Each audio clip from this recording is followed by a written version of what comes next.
So there's actually a little bit of setup before the run starts. I'm going to be doing specific inputs buffering this menu here, and this is all to manipulate my trainer ID. So just reset there again there. And then I'm going to let this cutscene play for a little bit, wait for Jigglypuff to wiggle. Time starts when I actually get to new game, so I'll tell you when I'm close. Well, I'm pretty close now. Back out. And then we're going to wait for Squirtle to go off screen. Hitmonlee will show up. Alright, 3, 2, 1, go. Alright, so this is Pokemon Blue no save corruption. And so, based on the little setup that you saw there, you might be expecting some crazy shenanigans, and there will be some crazy shenanigans. Speaking of setup, my name is going to be a bit weird.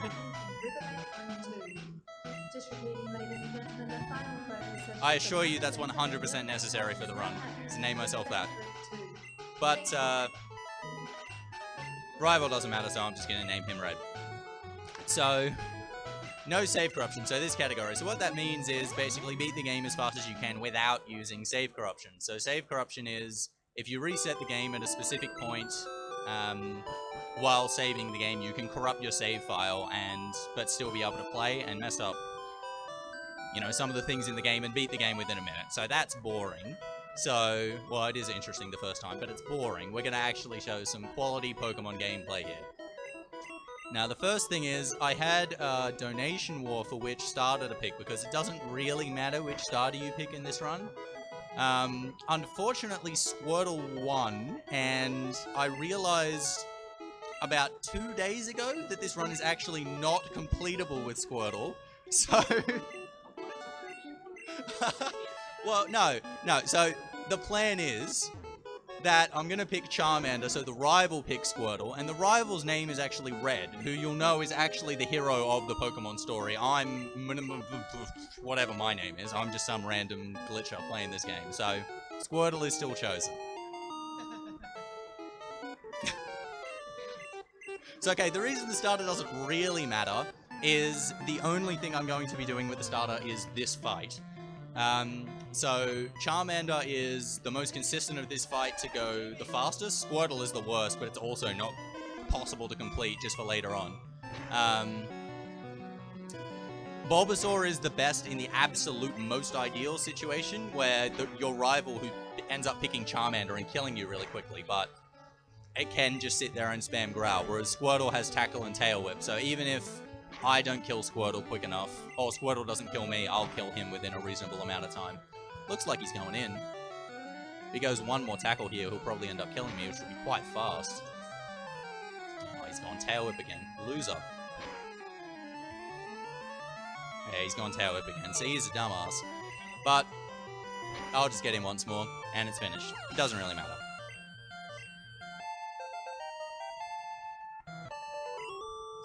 Okay, so that's the last thing I'm going to be doing with Charmander. So usually you would give a Pokemon a nickname if you were going to use it for a while, but don't use Charmander, like, at all for the rest of the run, so it's not worth nicknaming him. It's easier for manipulation that I'm going to be doing later for him to not have a nickname. So what I'm going to end up doing is, just going through Route 1, picking up the parcel, just hoping I don't get encounters. This is just random whether I get encounters and lose a bit of time. But it's basically as soon as I get access to Pokeballs, which is after I deliver Oak's Parcel and come back to Viridian City, I'm going to be catching a Spearow, a level 5 Spearow. And so there's two reasons for that. One is I have to deposit my starter into the PC, as that's part of what I'm setting up and what's going to happen later on. Actually, just to make sure, I'm going to check my trainer ID. Okay, I did get it right. If I had the wrong trainer ID, this run would just not be possible, so I just wanted to make sure I got that right before continuing.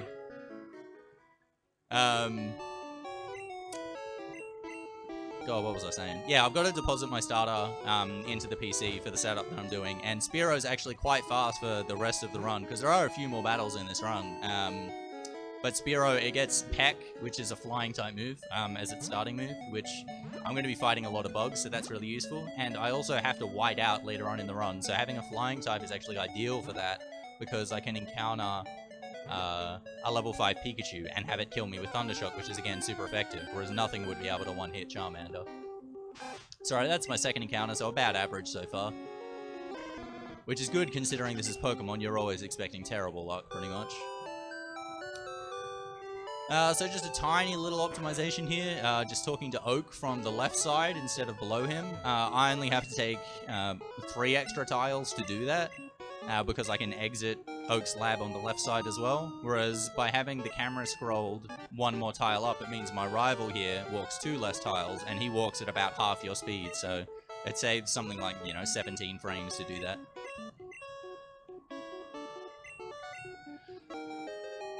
So okay, like I said, going back into Viridian City after this, I'm going to be buying a Pokeball, and so I'm going to be doing a manipulation to try and encounter a level 5 Spearow on the very first tile I enter the grass, and then catch it straight away at full health. So the way it works is basically, if you reset the game, it starts the RNG at the same point, and so you can manipulate it a little bit by how your like your starting inputs, you actually change the palette sometimes. I will be doing that for all my future manips, in order to get the result that I want, and then buffer through the starting intro, and then moving in the exact, way that you want in order to get the results that you want. It can be kind of tricky. It also doesn't actually always work, even if you always do the same things, because the in-game timer is actually an impact factor into how the manipulation works, to the frame. So you don't know exactly, exactly how many frames you've been playing the game for. And so even at the absolute most consistent, it's like 57 out of 60 of the frames will work. But you'll never get 100% consistency. I'm buying a hell of a lot more Pokeballs than I need. Like, usually you'd only buy 1. I'm just buying extra in case I mess up the manipulation a little bit. It's okay. Hopefully I remember how to do the Charmander manip, because it's a little bit different between Charmander and Bulbasaur. So, save here, reset. Then I'm going to change the palette like that. Gonna buffer through these, and then when I'm walking to the grass, I'm also gonna press A on a few of the tiles, just to waste a frame on really specific tiles. Hopefully get this right. 1, 2, 3, and 4. There we go. First tile. This should be a Spearow level 5.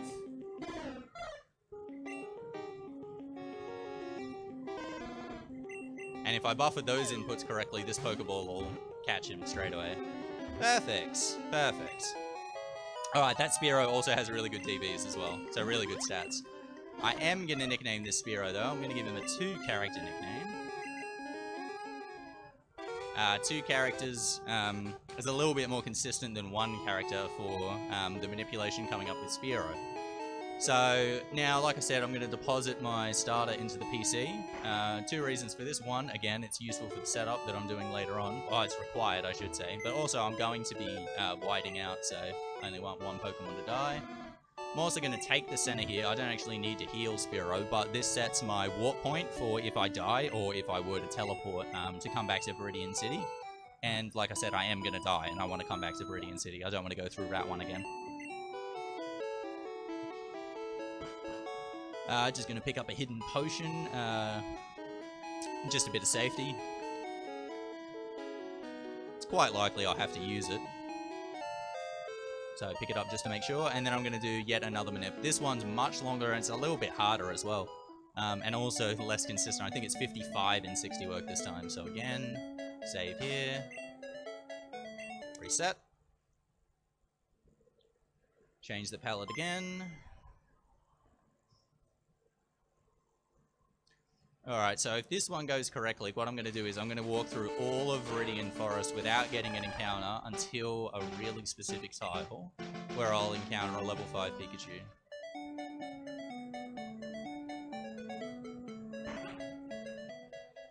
Okay, looks good so far. Looking at how that NPC works. There's a few more A presses that I've got to do in Viridian Forest here as well.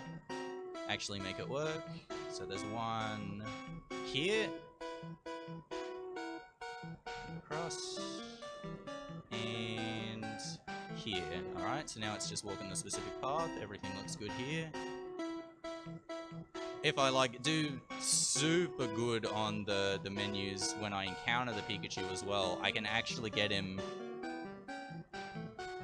to crit me with Thundershock, like force him to use Thundershock and crit him. So that's exactly where I wanted the encounter, right in front of that trainer. Okay, I messed that up. You know, I'm not going to get this part. Yeah, so now he's using Growl. So I just got to wait for him to use Thundershock a couple of times and kill me. Not a huge deal. He'll kill me eventually. There's the Thundershock. Good boy.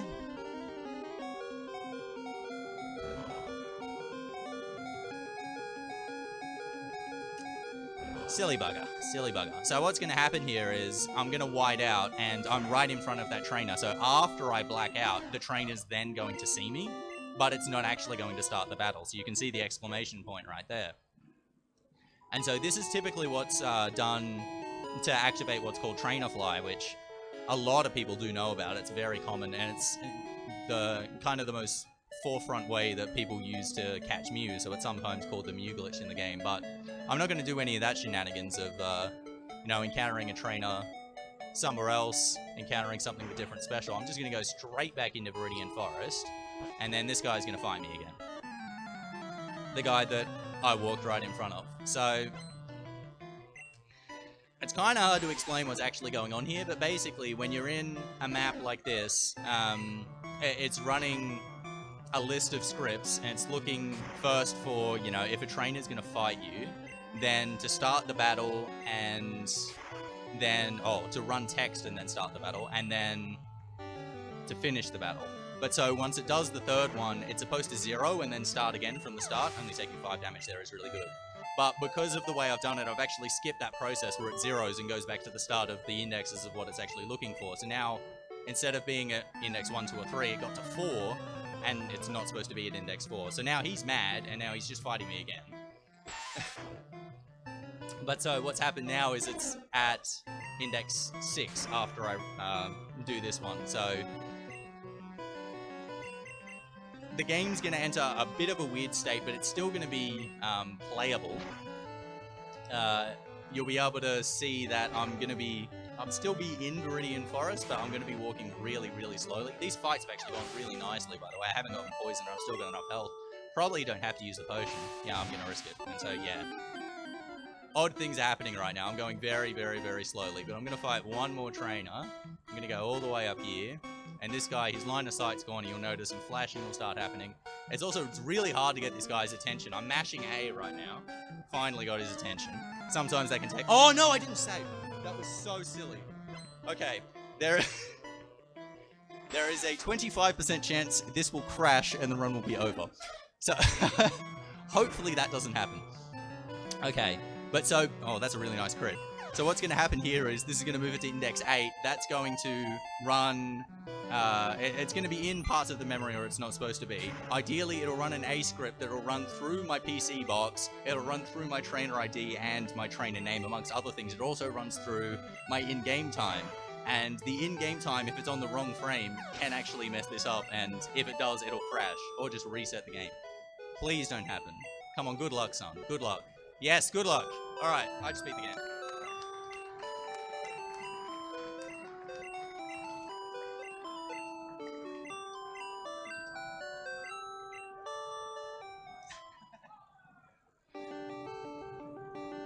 Yeah, and so that ran a script and got to the Hall of Fame. And that's it. My level 7 Spearow. Yep. Champion of Kanto.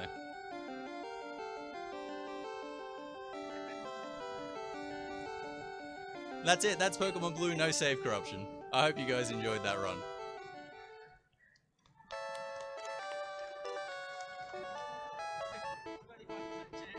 I can't believe I didn't save. That was so silly. It's so risky.